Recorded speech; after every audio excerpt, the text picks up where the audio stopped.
Thank you, friends. Shalom, greetings to you all. Now, welcome to the first day of a month. Now, that's always notable. Any first day or last day. It's like a marker. This is the first day of October, and we're a few days from the first day of Tishrei. Hard to believe the year is almost over. And it's the 50th parsha already. Just a few more to go, and you've completed another journey around the oldest, continuously read spiritual text, the Torah. I hope you all congratulate yourselves for the dedication and perseverance you've shown. I certainly congratulate you all. And remember, Judaism in all its prayers is based on intentions. And last week for the equinox, we thought about our intentions for these seasonal transitions. Kavanot l'tekafot. For the fall equinox, it was, may it be your will that it be a year of rain and dew, a year of favor, a year of blessing, and a year of abundance for everyone, everywhere. Well, friends, let us all be blessed in abundance. And I know we all join together in setting our intention for the world of man to honor and fulfill the hopes, dreams, and wishes of a true giant, Shimon Peres, the last of Israel's founding fathers, whose vision of peace will one day be a reality. His spirit will truly rest in the wings of God. Now, I will be traveling soon, and it's often around the high holy days that I travel, but this year, once again, I will be conducting the Rosh Hashanah and Yom Kippur services for Congregation Beth Ruach, House of Spirit, and I'm honored and privileged to be doing so, and I'll be heading off after that. And I know many of you travel to see family and friends during this time of the year, during the time that you get to engage the reset button, and who better to do so with than family. And I know my good friend Michael is off traveling. He's in California right now. And as I am wont to do, I picked a concert to listen to in preparation for my trip, and I journeyed into the true American classic category and was swept back to a great new Riders of the Purple Sage show. And for those of you who might have forgotten, that was Jerry Garcia's other band.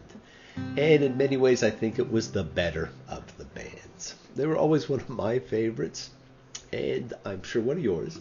And this song struck me as a great choice for all you travelers. I'm heading out of Pittsburgh and I'm rolling down the eastern seaboard. Got my diesel fired up, running like she never did before. There's a speed zone ahead, alright. I don't see a cop inside. 6 days on the road and I'm gonna make it home tonight. Be careful of those speed zones, my friends. They are a warning to pay attention. And of course, the road is the journey you are on. Is there anywhere better than home? Where there is regeneration, where there is love, where there is compassion, where there is support, where there is acceptance, where there is healing. And to help usher in a time of healing for us all, let us renew our spirits. You know, for Ellen recovering from her trip, for Monty, for Bob, for Melissa, for Cassie, Lainey, for the ever-thoughtful and inquisitive Yaakov. Let us send healing and goodwill and renewal out to them and to the whole world. And we hope everyone everywhere gets the healing they need, feels the energy they need to feel, feels the love. And so for all in need of healing, remember, energy and spirit know no boundaries. Me, Sheberech, Avotenu, Makor HaBracha,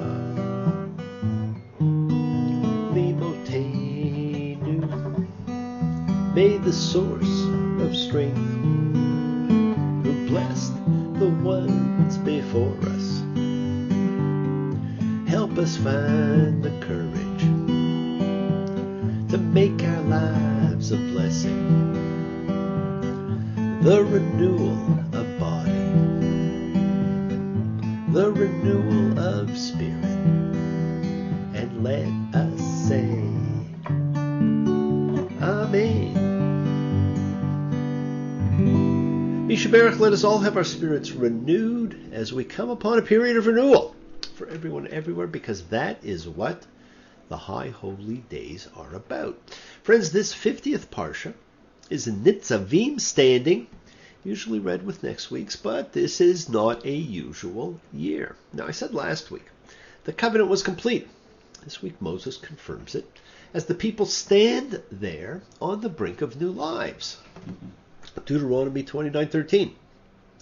And I'm not making this covenant and this oath with you alone, but with the one who is here, standing with us today in front of He who causes being, our God, and with the one who isn't here with us today. And of course, here's another clue for you all. Those who were not there that day is everyone who would come after. It's me and it's you.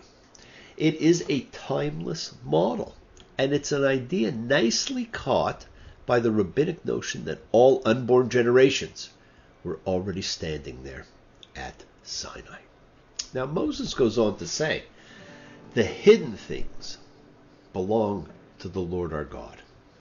The revealed things belong to us and to our children forever, to do all the words of this instruction. Wow! The hidden things belong to God. Moses tells the people that there are things that are solely in the divine realm, hidden from humans. Humanity's task is here in this world to live a certain kind of life. And they are told, if they sin, they go into exile, but one day they will return. Well, that makes it sound like a pre-gone conclusion the way he talks about it. So instead of if, he might as well have said when. And of course, the Jewish people have been in exile ever since. Wooden ships on the water, very free, easy. You know the way it's supposed to be. Silver people on the shoreline, leave us be. Very free and easy. Wooden ships, the great Crosby, Stills, and Cantner collaboration. And what a band that would have been. Well, exile means to be away from one's home and not being allowed to return. So what did it mean to a people who had known no home? The wilderness generation who knew Egypt as home were all dead. The new generation only knew the wilderness as home. And that's a hell of a home, and who wouldn't mind being exiled from that? But friends, is exile just a physical description?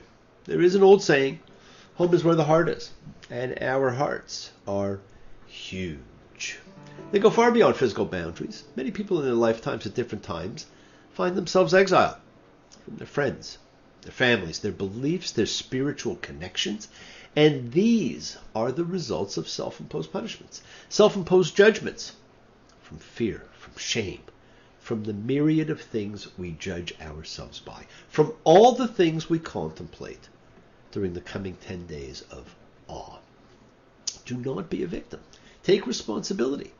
A deported individual in a physical exile can take friends, family, love, spirit with them wherever they go. Which is why in isolated communities one can find cultures that should not still be there. Now this is a promise that any who have ever found themselves in exile not can return, but will return.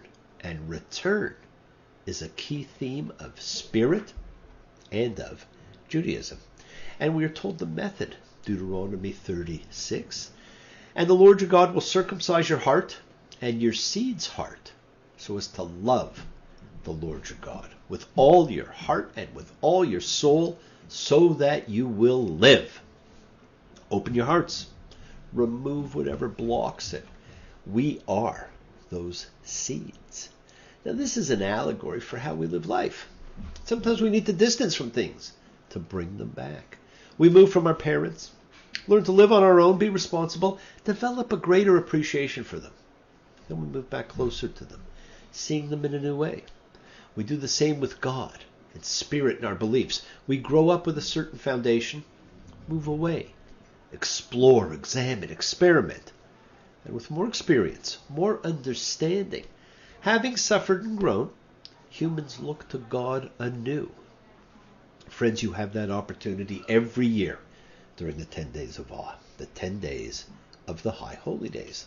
Now, Rosh Hashanah to Yom Kippur represents a 10-day period in which you examine yourself. Take stock of the choices you made, the direction you have gone, the direction you are going, the loves you feel, the spirit in your soul.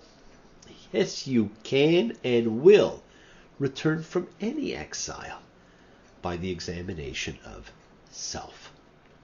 Now, this unnamed holy time listed in the Bible was given this time for a very good reason.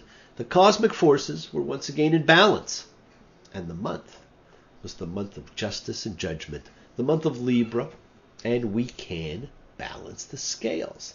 Now, how do we do that? By the forgiveness mechanism. And we'll talk more about that when we do our pre-Yom Kippur show in a week. And friends, we can make the right choices, and the choices are simple. We mentioned them last week. See, I have set before you today life and good, death and evil. They balance. Life and good on one side, death and evil on the other. You choose. And I know you will choose love. And it's easy to accomplish. It's not complicated. It was laid out in the Decalogue, the 10 utterings. If in doubt, just follow them. This is within the grasp of every person. No one out there has the secret. You all have access to it. Now, this focus at the conclusion of the Torah returns us to the Torah's opening, the loss of the tree of life. Humans lose access to the tree of life as the price of having gained access to the tree of knowledge of good and bad. Now the people are told, I've put in front of you life and good, blessings and curse, using the knowledge of good and bad.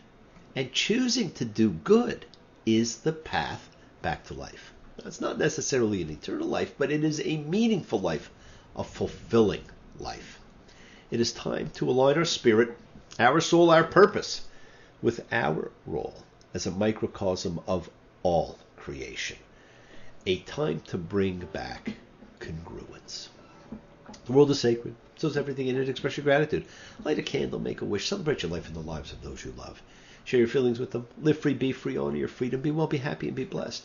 Share and honor the light and all who live in the light and continue to shine. Continue to send everybody you know goodwill and love.